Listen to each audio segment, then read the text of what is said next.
لا شريك لك. بسم اللہ الرحمن الرحیم. مولا صلی وسلم دائماً ابدا علی حبیبک خیر الخلق کلہم. ناظرین کرام، ایام حج کی مناسبت سے ARYQ-TV کا یہ خصوصی پروگرام تاریخ حج اور آپ کا میزبان ڈاکٹر سرور حسین نقشبندی حاضر خدمت ہے. ہم روز مختلف موضوعات پہ بات کر رہے ہیں حج کے تعلق سے، اور یہ جو عظیم عبادت اللہ تعالیٰ نے مومنین کو عطا فرمائی ہے، اس عبادت کو کرنے کے لیے اس کے ساتھ جڑی ہوئی بہت ساری عبادات اور اس کے ساتھ جڑے ہوئے بہت سارے ایسی جہات جن کو سمجھنے کی ضرورت ہے، ان کی حقیقت کو جاننے کی کوشش کر رہے ہیں، اور اس حقیقت میں چھپی ہوئی ہمارے لیے جو برکتیں ہیں ہم کوشش کر رہے ہیں کہ اپنے مہمانوں سے گفتگو کی روشنی میں ان سے کسی حد تک ہم آگاہ ہو سکیں. حمد کے چند اشعار سے آغاز کرتے ہیں کہ غم و علم میں کرم کی ردائیں دیتا ہے، غم و علم میں کرم کی ردائیں دیتا ہے، ہر ایک بیمار کو وہی شفائیں دیتا ہے. یہ اس لیے ہے کہ پہچان ذات ہو جائے، وہ حسن والوں کو کیا کیا ادائیں دیتا ہے. وہی تو ہے جو کھلاتا ہے نو بنو غنچے، وہی تو ہے جو یہ رنگین قبائیں دیتا ہے. بلا کے اپنے حرم میں گناہ گاروں کو، بلا کے اپنے حرم میں گناہ گاروں کو، زمین پہ خلد بری کی ہوائیں دیتا ہے. کسی بھی شے کی طلب ہے تو مانگ لو مجھ سے، وہ روز پہلے فلک پر صدائیں دیتا ہے. دعا کرو کہ ہمیشہ وہ ذکر میں رکھے، وہ اپنی یاد بھلا کر سزائیں دیتا ہے. اور تخیلات کو دے کر سخن کا پہناوا، جمالیات کی حیرت سرائیں دیتا ہے. فقط ارادہ کرے کوئی دل میں نیکی کا، وہ نیتوں پر ہی اس کی جزائیں دیتا ہے. اور اسے کرم نہ کہوں میں تو کیا کہوں سرور، اسے کرم نہ کہوں میں تو کیا کہوں سرور، ہر ایک شخص جو مجھ کو دعائیں دیتا ہے.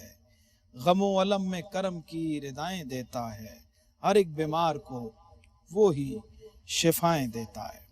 آج ہمارا موضوع بہت خوبصورت ہے، اور روزانہ کی طرح ظاہر ہے کہ ہم ایسے ہی موضوعات پر بات کر رہے ہیں جو اپنی عنوان کے اعتبار سے ہمیں لگتا ہے کہ بہت اہمیت کے حامل ہیں. اور آج ہمارا موضوع ہے جذبہ ایثار و قربانی اور حج. حج کے تعلق میں اگر اس عبادت کی بحیثیت مجموعی ہم اس کا جائزہ لیں اور اس پہ توجہ سے دیکھیں تو ہمیں قدم قدم پر قربانی کی اور ایثار کی اور جذبے کی فراوانی نظر آتی ہے، اور وہ اس کا حسن کس طرح سے اس عبادت کے اور حج کے ساتھ جڑا ہوا ہے اس پہ بات کرتے ہیں. ہمارے ساتھ بہت ہی آج محترم اور اچھے گفتگو کرنے والے اور ہمارے دلوں کے بہت قریب مہمان تشریف فرما ہیں. آئیے ان سے آپ کا تعارف کرواتے ہیں. سیالکوٹ سے ہمارے ساتھ تشریف فرما ہیں بہت ہی قابل احترام جناب سید عارف بہاءالحق شاہ صاحب. السلام علیکم شاہ صاحب. وعلیکم السلام. بہت شکریہ آپ کی تشریف آوری کا. بہت شکریہ کہ آپ نے دعوت دی، ہمارے لیے سعادت ہے. آپ کی بہت محبت.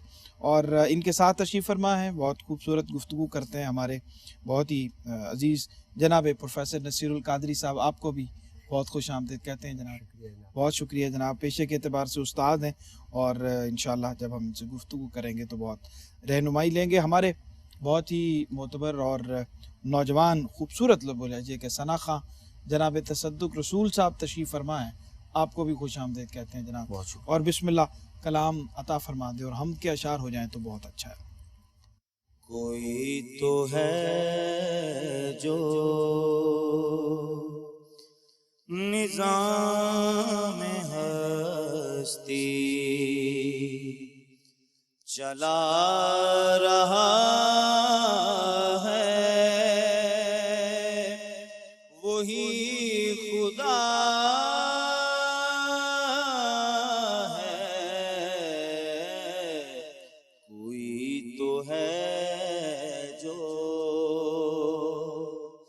نظام ہستی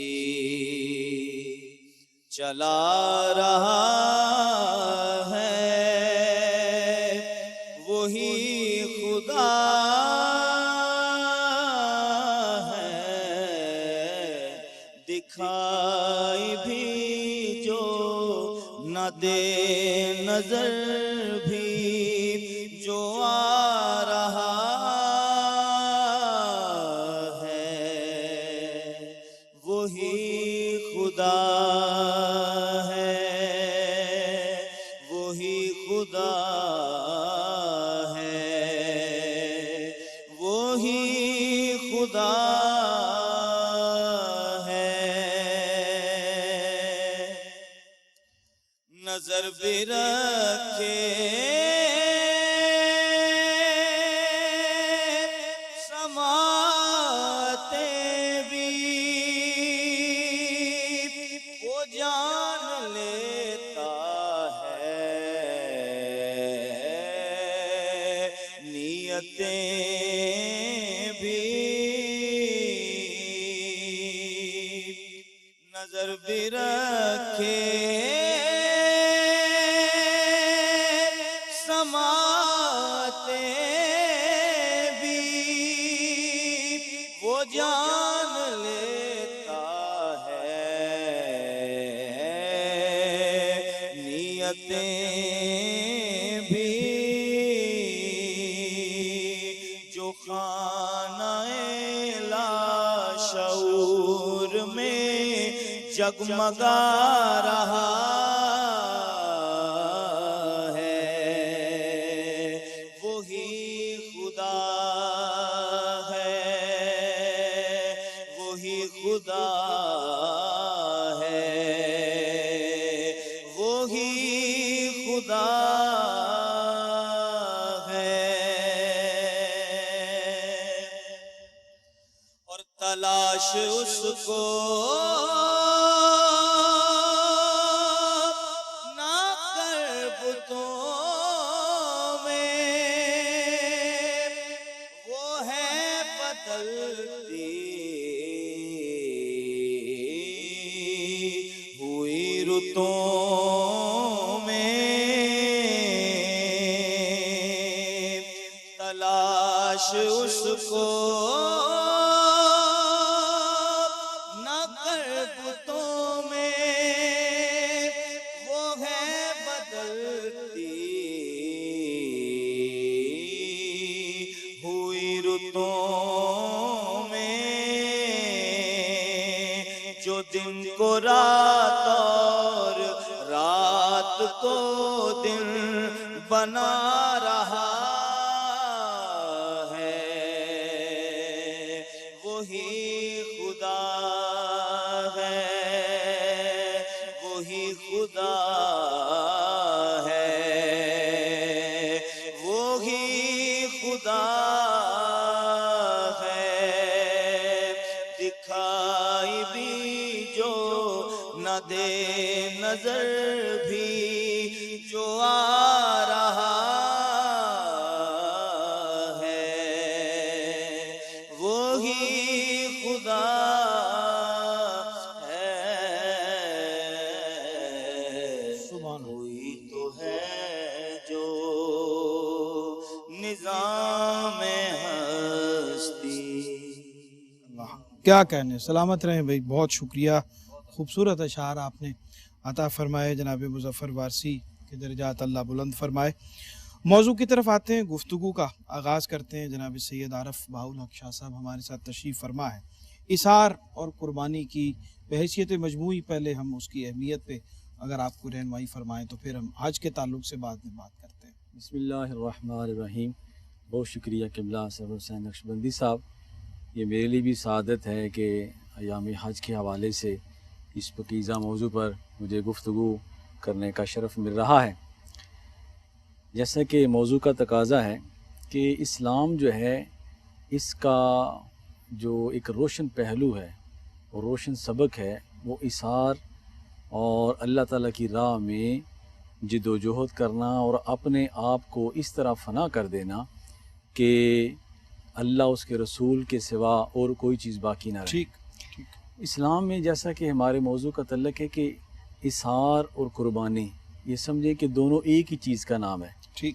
اثار اس چیز کو کہتے ہیں کہ ایسا کام کہ انسان کو اس چیز کی ضرورت ہو اور وہ اپنی ضرورت کو دوسرے کی ضرورت پر ترجیح دے، کیا بات، اس کو اثار کہتے ہیں۔ جیسے قرآن پاک میں اللہ رب العزت نے صحابہ اکرام اور اہل بیت اعظام کی شان بیان کی ہے کہ یؤثرون علی انفسہم ولو کان بہم خصاصہ، کیا بات ہے، کہ ایمان والے جو ہوتے ہیں وہ اپنے نفس پر دوسروں کو ترجیح دیتے ہیں، واہ، ولو کان بہم خصاصہ، اگرچہ انہیں اس چیز کی سخت ضرورت ہوتی ہے۔ ٹھیک، اور اس میں محدثین ایک بڑا خوبصورت واقعہ نقل کرتے ہیں کہ ایک صحابی تھے، ان کے پاس قربانی کا ایک جانور کی سری آ گئی، تو انہوں نے سوچا کہ یہ میرے پاس آ گئی، یہ ہو سکتا ہے کہ میرے ہمسائے کے پاس نہ ہو، ٹھیک، انہوں نے وہاں روانہ کر دی، حتیٰ کہ وہ جو سری ہے وہ 9 گھروں سے ہوتے ہوتے وہ پہلے صحابی کے پاس کیا آ گئی۔ بات ہے، تو سبحان اس اللہ۔ چیز کی ترجمانی جو ہے صحابہ کرام کے عمل نے فرمائی،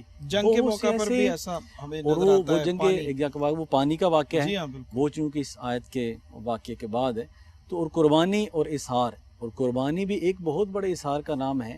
اصل میں تو وہ جانور ذبح کرنا مقصود ہوتا ہے، لیکن اس میں اظہار کا پہلو یہ ہے کہ جس طرح حضرت ابراہیم علیہ الصلوۃ والسلام، میں سمجھتا ہوں کہ یہ سب سے بڑا اظہار ہے کہ اللہ پاک نے فرمایا کہ آپ میری رضا کے لیے اپنے بیٹے کو قربان کریں۔ اللہ اکبر، یہ اظہار کی سب سے بڑی مثال ہے کہ وہ چیز جس کی آپ کو سب سے زیادہ ضرورت تھی، سبحان اللہ، اور کئی سالوں کے بعد اللہ تعالیٰ نے وہ موتی آپ کو عطا فرمائے حضرت اسماعیل علیہ السلام کی شکل میں، وہ اللہ کی راہ میں اپنی ضرورت اور اپنی خواہش اور اپنی رضا کو پیش نظر نہیں رکھا، بلکہ وہ اللہ کی راہ میں قربان کر دیا۔ اس سے پتہ چلتا ہے یہ قربانی اپنی رضا کو، اپنی خواہش کو اللہ کی رضا پر قربان کر دینا، اصل میں قربانی یہ ہے۔ بالکل ٹھیک، اور اسی چیز کے متعلق قرآن پاک میں بھی اللہ تعالیٰ نے آپ کے اس اظہار کی اس طرح نشاندہی فرمائی ہے کہ وَإِذْ قَالَ لَهُ رَبُّهُ أَسْلِمْ قَالَ أَسْلَمْتُ لِرَبِّ الْعَالَمِينَ، کہ جب بھی میں نے اپنے بندے حضرت ابراہیم سے کہا کہ میرے حکم کے سامنے اپنی گردن جھکائیں، تو آپ نے فرمایا میں نے اپنی گردن اپنے رب کے سامنے جھکا دی۔ اللہ تو اکبر، اللہ کی راہ میں اپنے آپ کو پیش کر دینا، ٹھیک، اپنی جان کو قربان کر دینا، یہ اللہ کی راہ میں اظہار ہے، اور یہی فلسفہ قربانی ہے۔ کیا بات ہے، سبحان اللہ، سبحان اللہ۔ اظہار و قربانی آج ہمارا موضوع ہے، بلکہ جذبہ اظہار و قربانی کے حوالے سے حج کے تعلق سے ہم بات کر رہے ہیں، اور قربانی کا جو حکم قرآن و سنت میں اس سے ہمیں جو رہنمائی ملتی ہے اور کس طرح کا حکم ملتا ہے، اور اس قربانی کی حقیقت بنیادی طور پہ کیا ہے، اس پہ ہم بات کرتے ہیں، لیکن ایک چھوٹے سے وقفے کے بعد۔ جی ناظرین، خوش آمدید کہتے ہیں آپ کو وقفے کے بعد۔ پروگرام دیکھ رہے ہیں آپ تاریخ حج اور جذبہ اظہار و قربانی حج کے تعلق سے۔ آج ہمارا موضوع ہے، بریک پہ جانے سے پہلے ہم نے اظہار کے اوپر خاص طور پہ بات کی، شاہ صاحب نے اس پہ ہماری رہنمائی فرمائی۔ قربانی کا حکم پروفیسر صاحب قرآن و سنت میں جس طرح سے ہمیں رہنمائی ملتی ہے، قربانی کا تصور، اور پھر حج کے تعلق سے بھی ہم بات کرتے ہیں، لیکن بنیادی طور پہ اللہ تعالیٰ ہم سے کیوں چاہتا ہے کہ ہم قربانی اس کے رستے میں اس کے حضور پیش کریں؟ بہت اچھی بات ہے جی۔ در حقیقت سب سے پہلے ہمیں سرور صاحب یہ سمجھنا ہے، قربانی جو ہے یہ زندگی کا خاتمہ نہیں ہے، در حقیقت قربانی جو ہے وہ زندگی کی بقا ہے۔ ٹھیک، جب زندگی کی بقا قربانی ہے، ہم اس بات کو سمجھیں، ہمارا پہلا مہینہ اسلامی محرم ہے، اور آخری ہمارا اسلامی مہینہ ذی الحج ہے، اس کی بھی 10ویں تاریخ کو ایک عظیم قربانی ہے، اور آخری مہینے کی 10ویں تاریخ کو بھی ایک عظیم قربانی ہے، سبحان اللہ، جو ہمیں پیغام یہ دیا جا رہا ہے کہ اے انسان، تیری ابتدا بھی قربانی ہے اور تیری انتہا بھی قربانی ہے۔ اور وہاں دیکھیں تو ایک ایسی قربانی ہے جس نے دین بچایا، اور آخر میں دیکھیں ایک ایسی قربانی ہے جس نے رب کی رضا کو حاصل کیا۔ اسی لیے اللہ تعالیٰ نے اللہ کے نبی قرآن میں ارشاد فرما دیا، اِنَّ صَلَاتِي وَنُسُكِي وَمَحْيَايَ وَمَمَاتِي لِلَّهِ رَبِّ الْعَالَمِينَ۔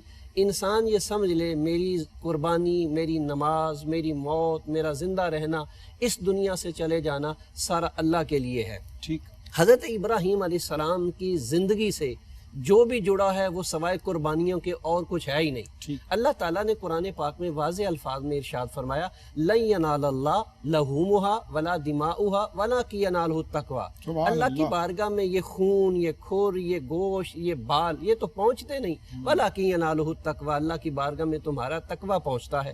دوسرے مقام پر ارشاد فرمائے، وَلِكُلِّ أُمَّةٍ جَعَلْنَا مَنسَاكَ، یہ قربانی صرف امت محمدی کے لیے نہیں ہے، قربانی ہم نے ہر امت کے لیے کسی نہ کسی شکل میں جو ہے وہ عطا فرمائی ہے، سبحان مگر اس امت کے لیے خاص اللہ تعالیٰ نے جو پردہ فرمایا ہے، جبکہ ہم سابقہ امتوں میں دیکھیں نا، ان کے ہر طرح کے عیب ہمارے سامنے ہیں، مگر بفضلی ہی تعالیٰ صدقہ حضور کا اس امت کا ایک بھی عیب پہلی امتوں کے سامنے نہیں۔ اگر ہے تو خوبی ہے، اگر ہے تو فضیلت ہے۔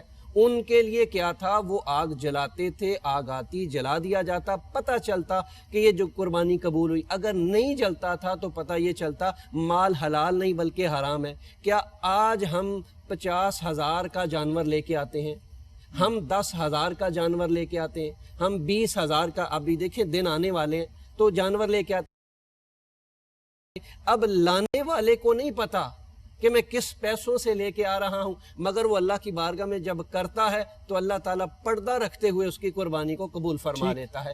اس سے پتہ چلا ابراہیم علیہ السلام نے جو کمال کا جذبہ دکھایا نا، وہ قرآن کی اس آیت سے مبارکہ سے ہمیں ملتا ہے۔ شیطان نے کہا تھا نا، ابراہیم علیہ السلام نے کہا، اے میرے بیٹے انی ارا فی المنام انی اذبحک فانظر ماذا ترى، میں خواب میں دیکھ رہا ہوں تجھے ذبح کر رہا ہوں، تیری کیا رائے ہے؟ اب کمال یہ ہے کہ شیطان آخر دم تک ابراہیم علیہ السلام کے پیچھے ہے، اسماعیل علیہ السلام کے پیچھے ہے، حضرت ہاجرہ کے پیچھے۔ بھئی خواب ہی تو دیکھا ہے، ہمارے خواب جو ہے وہ ڈرونے ہوتے ہیں، پریشان کون ہوتے ہیں؟ نبی خواب کو دیکھ رہا ہے، اس پہ عمل کر رہا ہے، مگر آخر کمال کیا، خواب کو دیکھ کر عمل کیا۔ اللہ تعالیٰ کو ابراہیم علیہ السلام کا یہ عمل اتنا پسند آیا اور فرمایا وَفَدَيْنَاهُ بِذِبْحٍ عَظِيمٍ وَتَرَكْنَا عَلَيْهِ فِي الْآخِرِينَ، قیامت ابراہیم علیہ السلام کی سنت کو ہم نے زندہ فرما دیا ہے۔ اے ابراہیم، جیسے آپ نے کام کیا ہے، سلام علی ابراہیم، جب بھی گردن پر چھری چلتی رہے گی ابراہیم علیہ السلام کو اللہ کا سلام پہنچتا رہے گا۔ سبحان اللہ، سبحان اللہ۔ قربانی کا ذکر ہو اور سیدنا ابراہیم علیہ السلام کی قربانی جو ہے اس کو ہم خاص طور پہ اسپیسیفکلی ڈسکس نہ کریں، اور خاص طور پہ حج کا موضوع ہے، اور اس حوالے سے وہ کیسی قبول قربانی ہے کہ اب قیامت تک جو آنے والے اہل ایمان ہیں ان کے لیے اللہ نے ان کی سنت کو زندہ کرنا ضروری قرار دے دیا ہے۔ تو سیدنا ابراہیم علیہ السلام کی جو قربانی ہے اس کے حوالے سے رہنمائی فرمائیں۔ دیکھیں سرور صاحب، یہ ایام حج ہیں، اس میں قربانی کے حوالے سے حضرت ابراہیم علیہ السلام اور آپ کے صاحبزادے حضرت اسماعیل علیہ السلام آپ کا بنیادی کردار ہے۔ آپ کی قربانی سے پہلے بھی قربانی ہوتی تھی، جانور ذبح کیا جاتے تھے اور اللہ کے نام پر بھی قربانی ہوتی تھی، لیکن اس کی انفرادیت اس حوالے سے ہے کہ حضرت ابراہیم علیہ السلام کو خواب میں اللہ تعالیٰ نے وحی فرمائی اور کہا کہ آپ اپنے بیٹے کی قربانی پیش کریں، چونکہ ایسی وحی پہلے کسی نبی اور رسول پر بھی نہیں اتری تھی۔ اس لیے اس قربانی کو ایک انفرادی جو ہے حج کے مناسک میں خصوصیت دی گئی ہے کہ اللہ تعالیٰ نے خواب میں وحی بھیجی۔ یہ حقیقت ہے کہ اللہ کے نبی کا خواب کبھی غلط نہیں ہوتا، وحی الہی ہوتا ہے، لیکن یہ تصور پہلے آیا تو آپ نے پہلے دن سوچا۔ اب چونکہ آپ اس خواب پر عمل کرنا چاہتے تھے لیکن پہلے سوچا، اللہ تعالیٰ نے اس سوچ کو بھی ایام حج کا حصہ بنا دیا، یوم ترویہ، سوچنے والا دن۔ دوسرے دن پھر یہی خواب دکھایا گیا، آپ اپنے بیٹے کی قربانی پیش کریں۔ آپ نے دوسرے دن جو ہے وہ قربانی پیش کر دی، پتہ لگ گیا آپ کو، لیکن سوم اٹھا آپ نے قربان کر دیے، لیکن علم ہو گیا کہ یہ اللہ کا حکم ہے، جان گئے۔ اللہ نے اس جاننے کو بھی ایام حج کا حصہ بنا دیا، یوم عرفہ، اس میدان کا نام بھی عرفات، پہچان والا دن۔ تیسرے دن جب فائنل بات ہو گئی تو آپ کو یہ علم ہو گیا کہ میرے رب کا حکم ہے، تو آپ نے اپنے بیٹے کو لیے اس دن کو اللہ پاک نے یوم النحر، قربانی والا دن بنا دیا۔ یعنی یہ ہر قدم اور ہر سوچ اور ہر چیز کو اللہ تعالیٰ نے، یہ حج جو ہے یہ یادگار ابراہیمی ہے، یادگار انبیاء ہے، اس لیے کہ حضرت ابراہیم علیہ السلام نے اپنی سوچ، اپنی فکر، اپنی ہر چیز کو اللہ پر قربان کر دیا تھا۔ اس لیے آپ اپنے بیٹے کو لے کر اسماعیل علیہ السلام، جس طرح قبلہ پروفیسر فرما رہے تھے کہ میں نے بیٹا خواب میں دیکھا ہے کہ میں آپ کو ذبح کر رہا ہوں۔ اب بیٹا جو ہے یہ مکتب کی کرامت تھی یا فیضان نظر تھا یا کہ مکتب کی کرامت، سکھائے کس نے اسماعیل کو آداب فرزندی۔ تو آپ نے یہ جواب نہیں دیا کہ یہ اللہ سے ویسے پوچھ لیں، آپ پر فرشتہ اترتا ہے۔ آپ نے جو خوبصورت جواب ارشاد فرمایا، آپ نے فرمایا یا ابت افعل ما تؤمر، اے باپ وہ کریں جیسا آپ کو حکم دیا گیا ہے۔ کیا بات! یعنی آپ نبی جو ہوتا ہے وہ ماں کے بطن میں بھی، عالم ارواح میں بھی، اور شروع میں ہی وہ نبی ہوتا ہے، اس لیے آپ نے فرمایا جیسا آپ کو حکم دیا گیا ہے۔ تو یہ جو قربانی آپ کی بیٹے کی آپ نے قربانی پیش کی ہے، وہ قربانی تو بظاہر نہ ہوئی لیکن اللہ کی رضا کو وہ قربانی پہنچ گئی۔ سبحان علامہ اللہ، اقبال علیہ السلام فرماتے ہیں کہ غریب و سادہ و رنگین ہے داستان حرم، نہایت اس کی حسین ابتدا ہے اسماعیل۔ تو یہ جو بیٹے کی قربانی کا تصور تھا یہ کو پہلا تھا، اس لیے اللہ تعالیٰ نے اس قربانی کو امت محمدیہ میں اس طرح جاری فرما دیا کہ جو بھی اس قربانی کو کرے گا ہر بال کے بدلے اس کے گناہوں کو معاف کیا جائے گا۔ اللہ اکبر، اللہ تو اکبر۔ اس وجہ سے جب بھی ایام حج جاتے ہیں، جو حجاج کرام وہاں جاتے ہیں، وہاں یہ رکن ادا کرتے ہیں، فریضہ ادا کرتے ہیں۔ جو یہاں ہوتے ہیں صحابہ استطاعت لوگ اسی سنت ابراہیم کو ادا کرتے ہیں کہ وہ عمل جو اللہ کی بارگاہ میں قبول ہو جاتا ہے اللہ تعالیٰ اسے دوام بخشتے ہیں، ہمیشگی بخشتے ہیں۔ تو اس لیے حضرت ابراہیم علیہ السلام کی قربانی کو اللہ پاک نے قبول فرماتے ہوئے اسے تا قیامت حضور کی امت میں بھی جاری ساری فرما دیں۔ بالکل ٹھیک۔ پروفیسر صاحب، بڑی خوبصورت گفتگو اور اظہار قربانی کا ذکر، اور پھر سیدنا ابراہیم علیہ السلام کے اخلاص کی ہم بات کریں تو پھر انسان ان کیفیات میں اپنے آپ کو ڈوبتا ہوا محسوس کرتا ہے۔ عید الاضحیٰ کی جو قربانی ہے یہ بھی ہمیں یاد دلاتی ہے سیدنا ابراہیم علیہ السلام کی قربانی کی۔ تو اس قربانی کے اندر ہمارا جذبہ اخلاص کس طرح کا ہونا چاہیے، جذبہ قربانی کس طرح کا ہونا چاہیے، جذبہ ایثار کس طرح کا ہونا چاہیے اللہ کے حضور؟ یہ جو ہم قربانی پیش کر رہے ہیں اس میں ہمیں دکھاوے سے، نمود و نمائش سے، آج کل جس طرح کا زمانہ ہے اس میں ہمیں ان ساری چیزوں سے کتنی دور رہنے کی ضرورت ہے اور کتنی احتیاط کرنے کی ضرورت ہے کہ یہ قربانی ہم اللہ کے لیے کر رہے ہیں۔ دیکھیں جی، سب سے پہلے اللہ تعالیٰ نے جب یہ ارشاد فرما دیا ہے نا، نہ خون ہے، نہ گوشت ہے، نہ کھر ہے، نہ بال ہے، صرف تقویٰ ہے، اور تقویٰ ہے تو وہی اس کی رسائی ہے، اور اگر اس کے پیچھے نیت کچھ اور ہے تو پھر کوشش نہیں۔ اسی لیے نبی کریم صلی اللہ علیہ وسلم نے ارشاد فرمایا۔ اب یہ جو بات ہے جو آپ نے فرما رہے اس کے دو رخ ہیں۔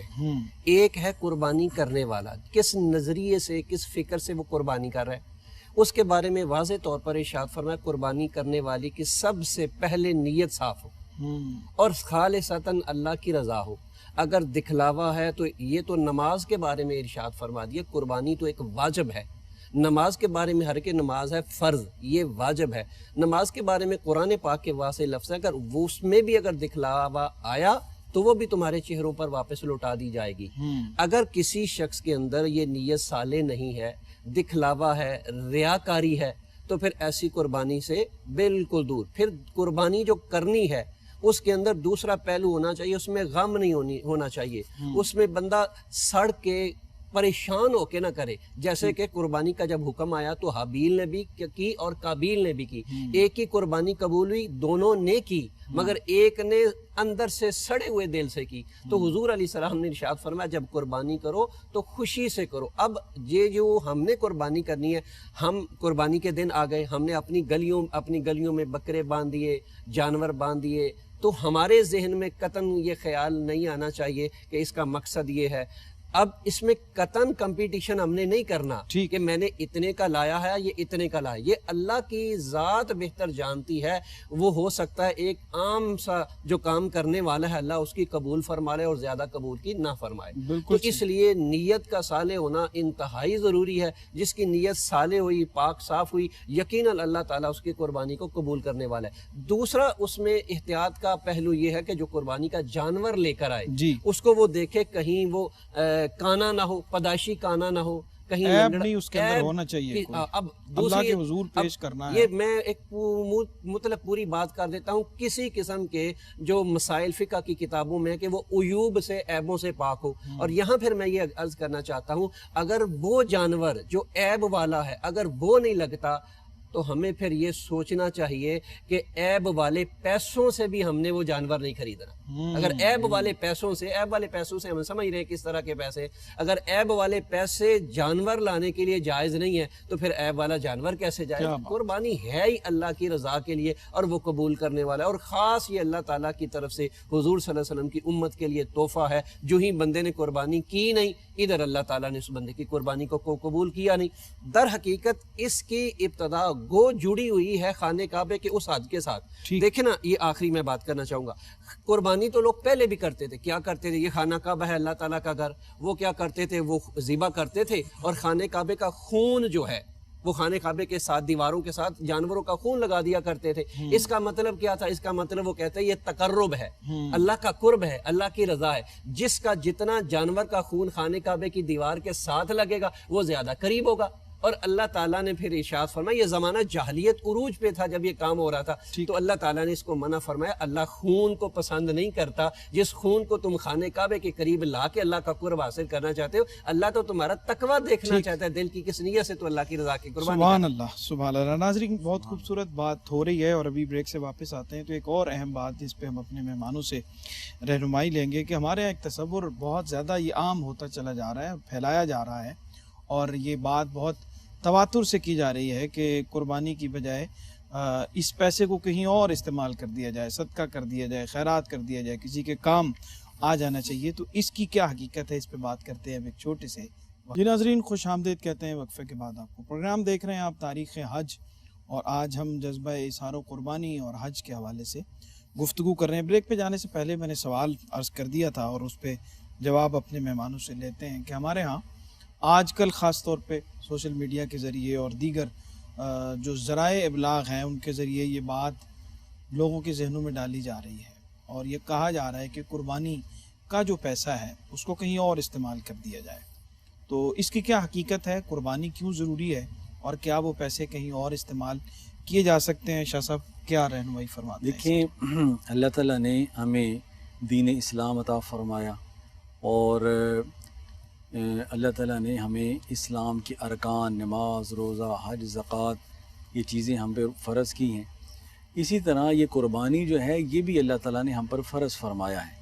شروع دن سے ہی اسلام پر ایسے حملے ہوتے آئے ہیں تاکہ اسلام کے بارے میں لوگوں کے ذہنوں میں غلط فہمی پیدا کی جائے، اور اس کے جو شعار ہیں ان کے بارے میں لوگوں کے ذہنوں میں بدگمانی پیدا کی جائے. دیکھیں، اللہ رب العزت نے عبادات کے معاملے میں کہیں بھی ہم پر بوجھ نہیں ڈالا. ٹھیک. اللہ تعالیٰ فرماتے ہیں تم پر جب تم حالت اقامت میں ہو تو نماز جو 4 فرض ہیں اس کو 4 پڑھو، لیکن جب مسافر بن جاتے ہو تو 2 پڑھو. ٹھیک. اس لیے پتہ چلتا ہے کہ اللہ تعالیٰ ہمارے لیے سہولت پیدا آسانی چاہتا ہے، آسانی چاہتا ہے. اور قرآن پاک کی آیت بھی ہے کہ اللہ تعالیٰ تمہارے لیے آسانی چاہتا ہے، مشکل نہیں چاہتا. اسی طرح زکوٰۃ کے بارے میں ہے کہ اگر تم میں طاقت ہے، صاحب نصاب ہو تو زکوٰۃ دو، اگر نہیں تو تم سے کوئی باس برس نہیں ہے. اس طرح حج کے بارے میں بھی، اسی طرح فطرانہ کے بارے میں بھی ہے. دیگر جو بھی عبادات اور معاملات ہیں اللہ تعالیٰ نے سب میں استطاعت کی گنجائش رکھی ہے. لیکن یہ قربانی جو ہے یہ بھی ایک حج کا ایک رکن بھی ہے اور صاحب استطاعت لوگوں پر فرض بھی ہے. ٹھیک. کیونکہ اللہ تعالیٰ نے ہم پر مالی عبادات بھی رکھی ہیں، بدنی عبادات بھی رکھی ہیں. قربانی کا تعلق چونکہ مالی عبادت سے ہے، اس لیے بعض لوگوں کو پروپیگنڈا کرنے کا ایک موقع ملتا ہے کہ چونکہ اس میں جانوروں کو جو ہے وہ بڑے بڑے مہنگے جانور خریدے جاتے ہیں اور اتنا پیسہ صرف ہو جاتا ہے، کیوں نہ ایسا کیا جائے کہ جو ہے وہ جانور نہ کیے جائیں اور کسی بیوہ کی شادی کر دی جائے. اور دیگر کاموں میں ہم یہ نہیں کہتے دیگر کہ جو معاملات ہیں وہاں پہ ہیں، اس طرح دیکھیں نا، میلاد شریف کا مہینہ آتا ہے، اس وقت بعض لوگ یہ پروپیگنڈا کرتے ہیں کہ یہ پیسہ جو ہے وہ غریبوں میں تقسیم کرنا چاہیے. بھی ہر چیز کا اللہ پاک نے تقاضا بنایا ہے. قربانی جو ہے یہ بھی اللہ تعالیٰ نے صاحب استطاعت لوگوں پر فرض فرمائی ہے. پھر اللہ تعالیٰ نے یہ نہیں فرمایا کہ جانور اتنے پیسے کا ہو، اتنا مہنگا ہو. اس کی شرط اللہ تعالیٰ نے صرف یہ رکھی ہے کہ تمہارے دل میں تقویٰ ہو، طہارت ہو، تمہارا زاد راہ اللہ تعالیٰ کی خشیت ہو، وہی جانور اللہ کی بارگاہ میں قبول کیا جائے گا، اور کوئی شرط نہیں. دیکھیں، اگر اس قربانی کو جوڑا جائے حضرت اسماعیل علیہ السلام کی قربانی کے ساتھ، تو اللہ تعالیٰ نے حضرت اسماعیل علیہ السلام کے لیے بڑا جانور نہیں بھیجا، کوئی گائے، بھینس یا کوئی بہت لمبا جو کئی کلومیٹر پر حاوی ہو، یا بہت مہنگا جانور ہو، یا بہت بڑا جو ہے وہ فربا قسم کا بکرا ہو. نہیں، ایک دمبا بھیجا جس کو ہمارے ہاں کم تر قربانی کا جانور کہتے ہیں. اللہ پاک نے فرمایا اگر میری بارگاہ میں قبول ہے تو یہ دمبا بھی قبول ہے، سبحان اللہ، اور اگر قبول نہیں تو بڑے سے بڑا جانور بھی قبول نہیں. یہ رکن ہمارے لیے نہیں ہوتی کہ یہ صاحب استطاعت لوگوں پر یہ قربانی کرنا فرض ہے، اور اگر فرض ہے تو پھر آپ نے ہر حال میں قربانی کرنی ہے. اس کا متبادل آپ کو صدقہ خیرات نہیں کر سکتے، ورنہ وہ وجوب رہ جائے گا. بالکل ٹھیک ہے.